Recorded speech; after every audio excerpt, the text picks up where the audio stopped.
롯데그룹의 랜드마크이자 6조 원의 어마어마한 가치를 지닌 롯데월드 타워가 담보 잡혔다라는 이야기까지가 지난 영상의 내용이었고요. 오늘은 그 이후에 롯데그룹의 상황을 업데이트해 보겠습니다. 롯데그룹 위기의 트리거는 바로 롯데케미칼의 부진으로부터 시작이 됩니다. 롯데그룹의 살림꾼인 롯데케미칼의 위기는 왜 온 것일까? 이유는 두 가지입니다. 첫 번째가 중국 기업들이 기초화학 시장을 장악했기 때문이고요. 중국발 저가 공세에 밀려서 한국의 화학 회사들이 치킨 게임의 희생양이 되고 있는 그림이고, 롯데케미칼뿐만 아니라 모든 화학 회사들이 타격을 입고 있습니다. 그러나 화학을 나눠서 들여다보면은 롯데케미칼이 유독 두드려 맞은 이유가 있다라는 건데, 표를 보시면 롯데케미칼이 비닐이나 플라스틱 같은 기초 화학군인 업스트림의 비중이 높은 것을 확인할 수가 있습니다. 업스트림의 비중이 더 높은 것은 더 크게 타격을 입었겠죠. 반면에 LG화학을 보시면 합성 고무, 합성 수지 같은 앞에 합성이 붙는 다소 난이도가 높은 화학군, 즉 다운스트림 비중이 압도적이기 때문에 물론 중국발 치킨 게임의 피해를 보긴 했지만 그 타격이 업스트림 중심의 회사에 비해서는 상대적으로 크지는 않다라는 거죠. 이런 롯데케미칼의 큰 피해는 결국 시장 상황과 대외 변수에 신속하게 대처하지 못한 부분에서 일어났다는 겁니다. 경영적인 판단에서 온 패착이라는 것이고, 롯데그룹의 최대 약점이 바로 이런 부분으로 시장의 변화에 대응이 너무 느리다라는 겁니다. 결정권자의 판단, 즉 오너에 의한 판단에서 온 오너 리스크가 바로 위기의 본질이라는 거고요. 두 번째 이유도 역시 본질은 오너 리스크인데, 허리띠를 졸라 매야 되는 상황에서 오히려 무리한 확장을 감행한 것인데, 일진 머티리얼즈를 인수하는데 너무나도 큰 지출이 일어난 겁니다. 시장의 예측을 실패한 것이고, 마찬가지로 경영단에서의 판단 미스라는 거죠. 회사가 어려운 상황에 있을 때는 보수적인 경영 전략이 필요한 것이고, 당연히 과감한 확장이 치명적인 리스크로 이어질 수 있음에도 이 부분에서 결정권자는 둔감했고, 결국 리스크는 현실이 되어버렸고, 그룹 전체의 위기로 발전이 되어버렸다. 일진 머티리얼즈라는 2차 전지 소재 업체를 인수하자마자 전기차 캐즘에 직격탄을 맞게 된 겁니다. 정리를 하면은 중국발 치킨 게임과 무리한 확장으로 인해서 롯데케미칼의 위기가 도래했고, 더 나아가 다른 계열사들의 부진마저 합쳐져서 롯데그룹은 총체적인 위기를 만나게 된 것이 바로 현재 롯데그룹의 상황이라고 볼 수가 있겠다. 롯데그룹의 계열사 중에는 롯데케미칼 외에 또 다른 큰 축이 바로 롯데쇼핑인데, 롯데쇼핑도 역시 안 좋은 상황으로 대표적인 것이 이커머스 사업인 롯데온의 적자 행진입니다. 적자 롯데온, 사옥 이전 이어 또 희망퇴직. 롯데케미칼이 중국에 두드려 맞았다면 롯데쇼핑은 쿠팡에 두드려 맞았고요. 롯데온은 4년 전에 야심차게 시작을 한 이커머스 사업인데 단 한 번도 흑자를 기록했던 적이 없습니다. 시장 점유율도 한 자릿수를 넘어본 적이 없다. 현재는 희망퇴직을 받고 있으며 사업을 축소시키고 있습니다. 시장의 파이를 확대하는 것이 목표가 아니라 비용 절감이 목표가 되어버렸기 때문에 실적을 보시면 마이너스 1,500억 원의 적자 폭이 마이너스 850억 원대로 대폭 개선이 되었고, 누적된 적자는 총 약 5천억 원이라고 합니다. 문제는 이커머스의 특성상 승자 독식 구조이기 때문에 적자 폭이 줄어든 것을 고무적이라고 볼 수가 없다는 겁니다. 계속 출혈을 감내해 가면서 이어갈 수가 없다는 것이고, 결국 시장에서 퇴출되는 수수는 필연이라는 거죠. 아니면 네이버랑 쿠팡을 이겨야 되는 겁니다. 그 상황은 이제 불가능해 보이는 것이고요. 롯데쇼핑은 본사를 기존 롯데월드 타워에서 강남구 테헤란로에 있는 건물로 옮겼다라고 합니다. 친정에서조차도 방을 빼야 했던 롯데쇼핑의 운명은 어떻게 될 것인가? 롯데는 이런 심각한 위기 상황에 대해서 부인을 하고 있지만, 롯데케미칼의 주가를 보시면 투자자들은 롯데그룹의 유동성 위기에 대해서 의문부호가 아닌 느낌표를 달고 있는 상황입니다. 롯데쇼핑과 함께 유통시장에서 밀려나고 있는 이마트 주가랑 단순 비교를 해봐도 처참한 것이 바로 롯데쇼핑입니다. 롯데 측에서는 즉시 가동할 수 있는 유동현금과 부동산 자산의 가치를 강조하면서 무너진 자존심을 세우려고 하고 있는 중인데, 위기설을 전혀 잠재우지 못하고 있다. 사업단에서의 유동성의 위기로 바가지 물새는 상황에서 훌륭한 부동산 자산을 갖고 있기에 괜찮다라는 접근법은 위기설을 일축시키기에는 충분하지 않다라는 겁니다. 즉 부동산 자산은 근본적인 솔루션이 될 수 없다라는 거죠. 밑 빠진 독에 그 밑에 크기가 너무 커서 부동산 자산이 다 흘러내려가 볼 수도 있다라는 겁니다. 롯데그룹이 보유한 부동산이라는 실탄을 정교한 솔루션에 적절하게 활용을 해야만 의미가 있는 실탄이 될 수가 있을 겁니다. 과연 밑빠진 독에 땜질에 성공을 할 수 있을 것인가? 다만 쉽지는 않아 보인다. 예를 들면은 이제 부동산을 팔아서 실탄을 마련하는 게 우선이고 거기가 시작 포인트잖아요. 근데 본인들이 부동산을 계속 개발할 거라는 얘기가 들리고 있다는 겁니다. 한번 상황을 보겠습니다. 롯데그룹 보유의 부동산 자산을 살펴보면은 서울시 송파구 잠실 일대를 중심으로 한 롯데타운이라고 불리는 잠실 부지가 메인 부동산 자산이고요. 롯데그룹의 상징인 롯데월드타워도 바로 여기에 있습니다. 이 외에도 소공동에 위치한 롯데호텔, 롯데백화점 본점이 있는데 위치가 무려 명동입니다. 뿐만 아니고 서초동 롯데칠성 부지는 위치가 무려 강남역 사거리입니다.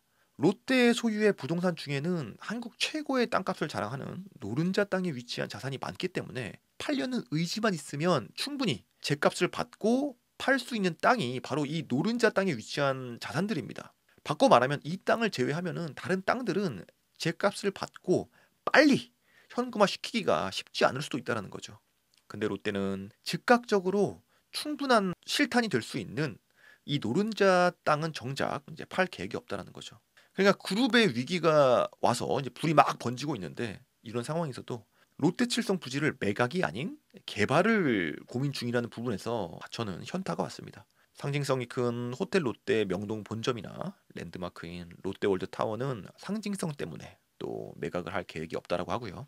과연 지금의 위기를 진지하게 위기로 받아들이고 있는지가 의문인 겁니다. 롯데칠성의 부지에 대한 결정만 봐도 매각하면 현금이 바로 들어오는 것이고 개발을 하면은 개발비가 또 추가로 필요한 거잖아요.